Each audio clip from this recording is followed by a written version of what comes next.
Good morning students. Again welcome to the online classes of Eklavya Academy Senior Secondary School.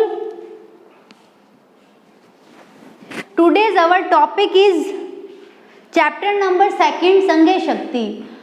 अद्यमं प्रकरणं द्वितीय पाठः संज्ञा शक्ति. आज का मेरा प्रकरण जो है दूसरा नंबर चैप्टर संज्ञा शक्ति जो कि हम पढ़ रहे हैं 10th क्लास. संज्ञा शक्ति का मतलब आपको समझ में आया बच्चों या नहीं आया? संगठन में ही शक्ति है. समझ में आ रहा है मैडम क्या बोल रहे हैं? संगठन में ही बच्चों क्या है? शक्ति है ना? यह जो है संज्ञा शक्ति कहाँ से लिया गया है? हितोपदेश. उसमें भी किस में से? मित्र लाभ. हितोपदेश किसने लिखा? नारायण पंडित ने. हितोपदेश जो है वह कहाँ से लिया गया? पंचतंत्र को आधार बनाकर. पंचतंत्र के रचयिता कौन है? विष्णु शर्मा. इसमें किसकी कथाओं के लिए प्रसिद्ध है? पशु पक्षियों की. यह किसको सुनाया? पाटलिपुत्र के सुत यानी पुत्रों को होशियार बनाने के लिए इसकी रचना हुई और पंचतंत्र को आधार बनाया. हितोपदेश में कितने परिच्छेद हैं? 4. कौन कौन से? मित्र लाभ, सूरद भेद, विग्रह, संदिश्च. समझ में आ रहा है? पिछली कक्षा में हमने क्या पढ़ा था स्टूडेंट्स? हमने यही पढ़ा था. पहले तो इसमें शक्ति, इसमें शिक्षा क्या है इस चैप्टर की कि सबसे पहली बात तो ये है कि सबसे पहले तो हमें जो है वो अपने गुरु जो होते हैं उनकी कभी भी अवज्ञा नहीं करनी चाहिए. ये बताया इस पार्ट में. यानी उसकी गुरु की आज्ञा का उल्लंघन नहीं करना चाहिए. नंबर 1. नंबर 2 इसमें ये बताया है बच्चों कि किस प्रकार से एकत्रित होकर, इकट्ठे होकर, संगठित होकर समस्या का समाधान किया जा सकता है. पहले जो है यहाँ पे कबूतर को लेकर इस और इसमें जो है क्या बताया कि ये हितोपदेश है. इसमें जो भी जो है रोल प्ले करते हैं, जो भी कैरेक्टर्स हैं जो है वो रोल प्ले कर रहे हैं वो सब पशु पक्षी है. वो मनुष्य की तरह बात करते हैं. इससे क्या होती है? स्टोरी हमें लॉन्ग टाइम तक याद रहती है. पशु पक्षियों की कहानी याद रहती है. और प्लस ये बताते हैं कि जब पशु पक्षी ऐसे कर सकते हैं, धूर्त बन सकते हैं, धोखा दे सकते हैं, तो फिर मनुष्य क्यों नहीं कर सकता ऐसा? तो उन पाटलिपुत्र के जो राजकुमार थे ना वो मंदबुद्धि थे. उनको होशियार बनाने के लिए जो है उन राजकुमारों को होशियार बनाने के लिए इस प्रकार की विष्णु शर्मा ने रचना लिखी पंचतंत्र में, जिसमें कैरेक्टर का रोल किसने प्ले किया? जो है पशु पक्षियों ने. पशु में शेर बोला, ऐसे हमारे मनुष्य जैसे खरगोश बोला, ऐसे ये स्टोरी थी. अब देखो बच्चों, इसमें हमने अब तक पढ़ लिया कि सेमल का पेड़ था. सेमल के पेड़ पर जो है पशु पक्षी आकर रहते थे और वहाँ पर जो है रात्रि के समय जब चंद्रमा अस्त हो रहा था और सूर्य का उदय हो रहा था, उस समय लघुपतनक नाम का एक कौवा जागा और उसने क्या देखा कि एक शिकारी जिसको उसने दूसरा यमराज कहा है वह जाल लेकर इधर आ रहा है. जैसे उसने यानी लघुपतनक नाम के कौवे ने उसे देखा तो उसने कहा कि अरे यह दूसरा यमराज यानी कि अनिष्ट के दर्शन हो रहे हैं. किसके दर्शन हो रहे हैं बच्चों? अनिष्ट के. इस प्रकार की उसने बात कही. वह व्याकुल हो गया और उसके पीछे पीछे गया. कौन गया? कौवा. किसके पीछे? शिकारी के पीछे. अब जो मैं आगे पढ़ रही हूँ. अतः तेन व्याधेन तंडुल कणान विकीर्य जालम विस्तीर्णम. उसके बाद में उसने व्याधेन यानी कि शिकारी को चावल के कणों को विकीर्य यानी जो है चावल के जो भी कण थे ना, चावल के कणों को बिखेर करके, विकीर्य यानी क्या होता है बच्चों? बिखेर करके जालम विस्तीर्णम यानी जाल को फैलाया. तंडुल कणान यानी क्या होता है? चावल. अपनी पेंसिल हाथ में रखेंगे, जो भी मैडम बोलती है उसको आपको नोट करना है. ओके, तो देखो उस व्याधेन यानी क्या होता है? शिकारी. शिकारी ने तंडुल कण यानी क्या होता है? चावल. विकीर्य यानी क्या होता है? बिखेर कर जाल को विस्तीर्ण यानी फैला दिया. पहले तो चावल के कण डाल दिए और फिर जाल को फैला दिया. किसने? शिकारी ने. कौन देख रहा है? कौवा. सच प्रच्छन्नो भूत्वा स्थित. वह प्रच्छन्नो यानी क्या होता है बच्चों? छिप करके. भूत्वा यानी होकर, स्थित, छिप करके स्थित हो गया यानी वो छिप गया. कौन छिप गया? शिकारी छिप गया. पहले जाल बिछाया और फिर खुद क्या किया, प्रच्छन्नो भूत्वा, छिपकर खड़ा हो गया। स्थित यानी खड़ा होना, छिपकर खड़ा हो गया। फिर क्या हुआ देखो, तस्मिन् एव काले चित्रग्रीव नामा कपोतराज सपरिवारो वियति। उसी समय, तस्मिन् एव, उसी समय क्या हुआ, काले यानी समय, चित्रग्रीव नाम का कपोतराज यानी कबूतरों का राजा, सपरिवार अपने परिवार के साथ, वियति यानी आसमान में, विसर्पण यानी उड़ता हुआ, वियति यानी आसमान में, विसर्पण यानी उड़ता हुआ, तान तंडुल कणान अवलोक्य मासः यानी अवपश्चित। तब जो है उसी समय चित्रग्रीव नाम का कबूतरों का राजा जो है वह अपने परिवार के साथ आकाश में उड़ता हुआ उन चावलों के कणों को देखता है। ठीक है, कबूतरों के राजा ने देखा, फिर क्या सोचेगा वो, देखो वो, तत् कपोतराज तंडुल कण लुब्धान। तब जो है कबूतर राज ने यानी कबूतरों के राजा ने चावलों के लोभी कपोतान प्रति, चावलों को जब राजा ने देखा तो उसके साथ उसके परिवार के जो भी सदस्य थे उन्होंने भी देखा, तो जो है राजा ने चावलों के लुब्धान यानी लोभी अन्य जो उसके कबूतर साथी थे ना, उनको देखकर उनके प्रति कहा, अकथ्यत कहा, क्या कहा, कुत्तो अत्र निर्जने वने तंडुल कर्णा नाम संभव।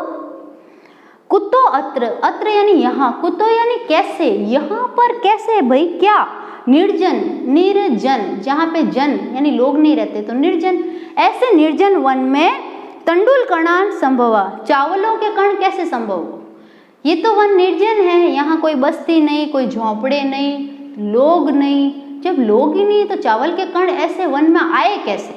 कौन कह रहा है, राजा कह रहा है।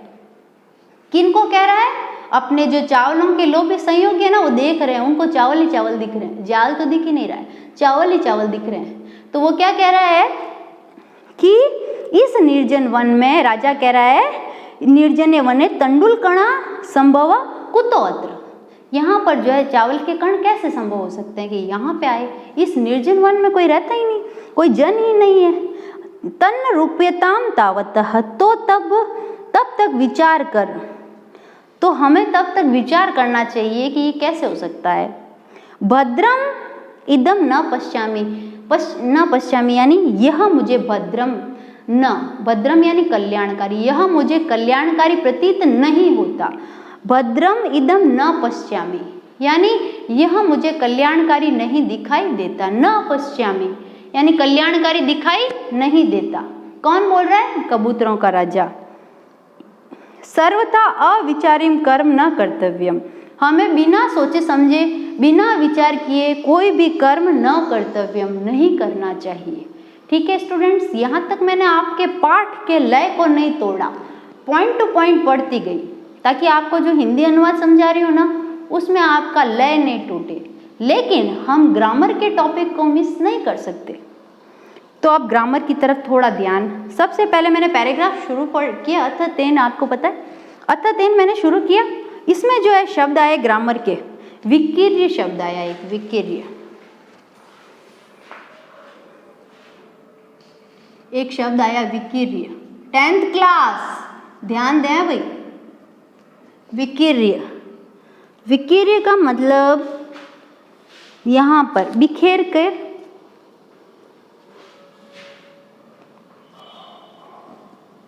बिखेर कर, बिखेर कर।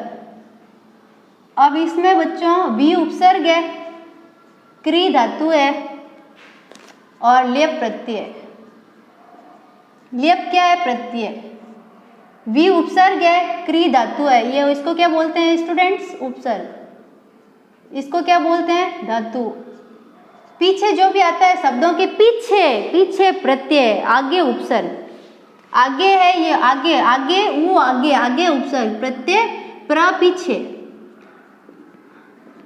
अब देखो बच्चों उपसर्ग कितने होते हैं स्टूडेंट्स, 22। प्र, परा, अप, सम, निर, निस, दुर, दुस, वी, आंग, अति, अभि, अति, उप, अनु, अभि, अधि, है ना, उत, ऐसे करके कुल 22 होते हैं। उसमें वी भी लिस्ट में आता है, 22 है उसमें वी भी आता है, तो वी उपसर्ग हो गया, विकीर्य आ गया शब्द एक ये।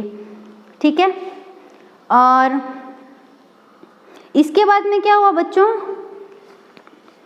अब है ना विस्तीर्णम भी शब्द आया एक, विस्तीर्णम है ना, ण में ल्यूट होता है, वैसे प्रत्यय ण जहाँ भी आए ना वहाँ ल्यूट प्रत्यय होता है। अब यहाँ पे स च पहली लाइन ही देखो, प्रच्छन्नो लिखा हुआ है, प्रच्छन्नो, प्रच्छन्नो यानी क्या होता है, छिप कर।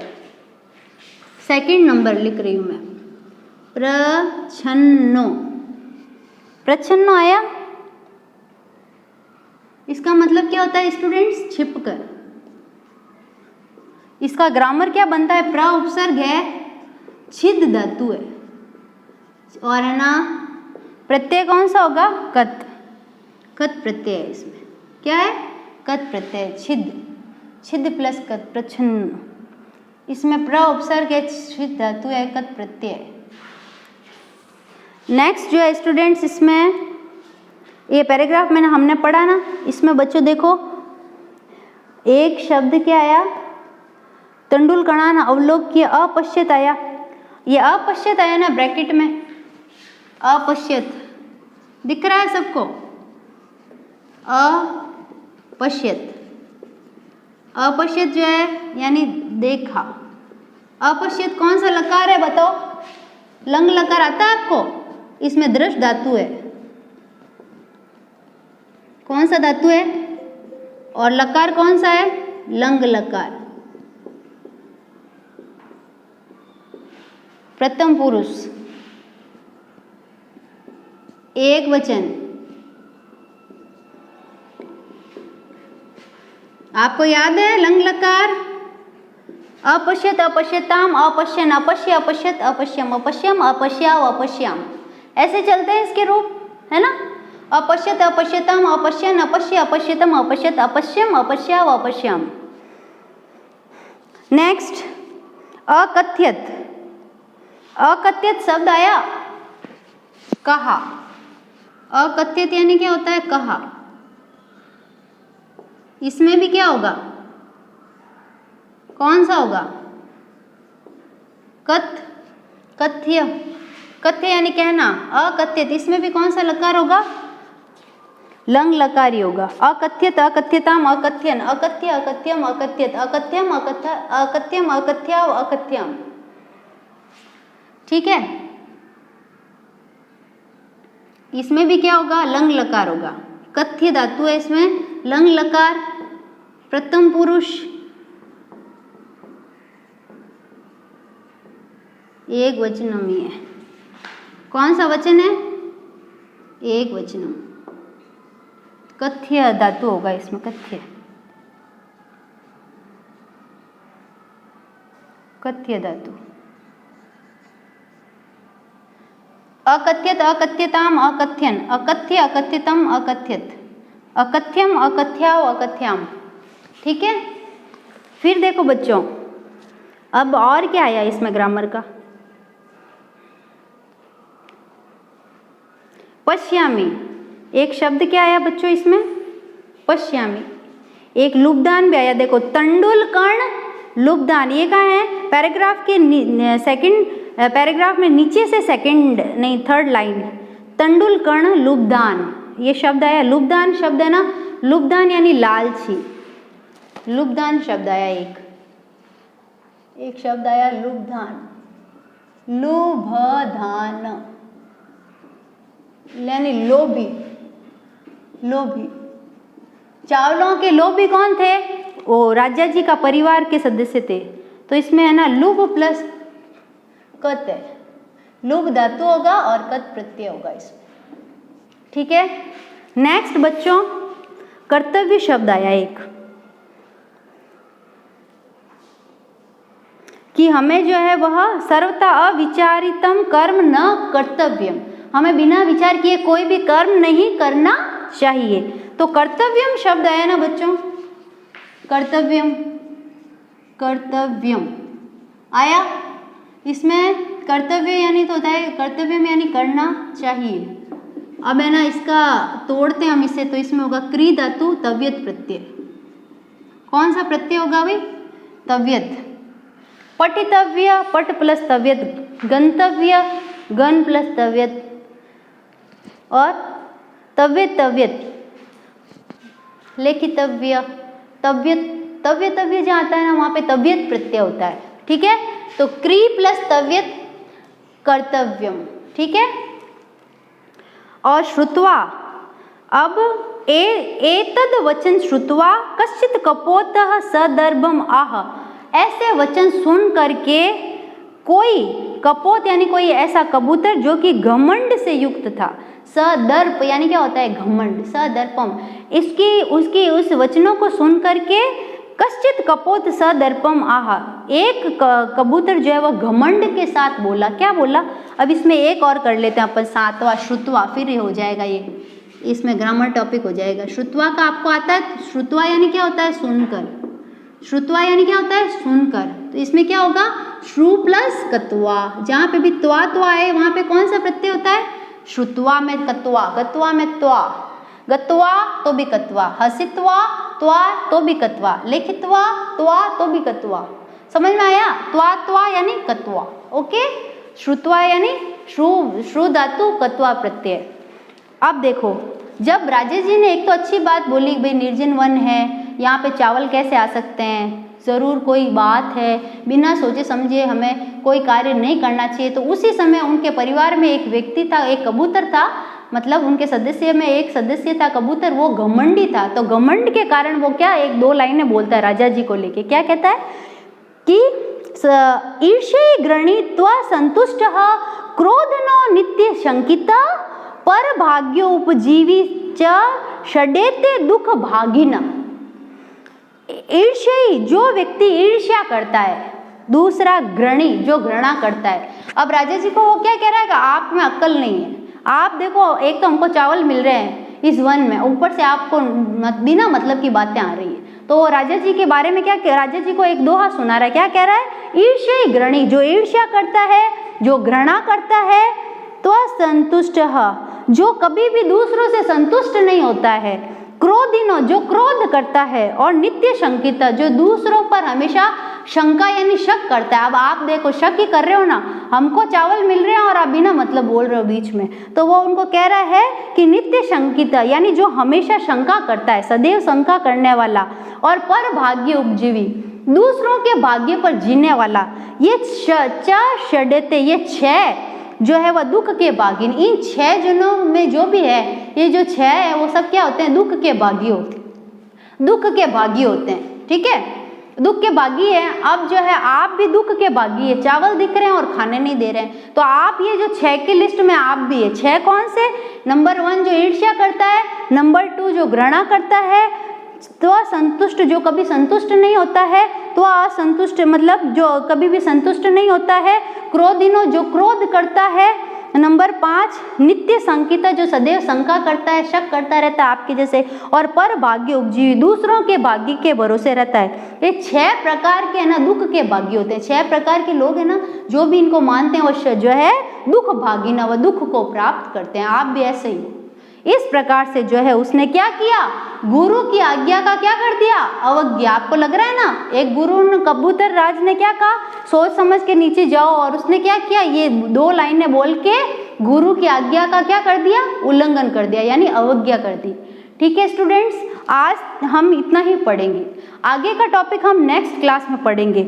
लेकिन इसके अंतर्गत आपको आज का होमवर्क यानी गृह कार्य दे देते हैं। आज का गृह कार्य ये है बच्चों, चैप्टर नंबर 1 जो है जिसका नाम है जय सुर भारती है ये नाम। इसमें मैंने आपको हिंदी अनुवाद, संस्कृत व्याख्या ये 2 टॉपिक करवा दिए। ठीक है, पीडीएफ के द्वारा 2 टॉपिक। आज जो है आपके पास आएगा इसका गृह कार्य में प्रश्नोत्तर, उसमें वस्तुनिष्ठ आएगा और लघुतरात्मक आएगा, निबंधात्मक नहीं करने ही नहीं है वो। इसमें वस्तुनिष्ठ प्रश्न मैं लिख देती हूँ, वस्तुनिष्ठ प्रश्न, ठीक है, और एक लघुतरात्मक, ये 2 आएंगे आपके पास। ये 2 प्रश्न उत्तर आएंगे, इनको पीडीएफ के द्वारा ये आप कीजिए, ये आपको मिल जाएंगे, आपको कॉपी में करना। आज की कक्षा को यहीं पे विराम देती हूँ। बहुत बहुत धन्यवाद।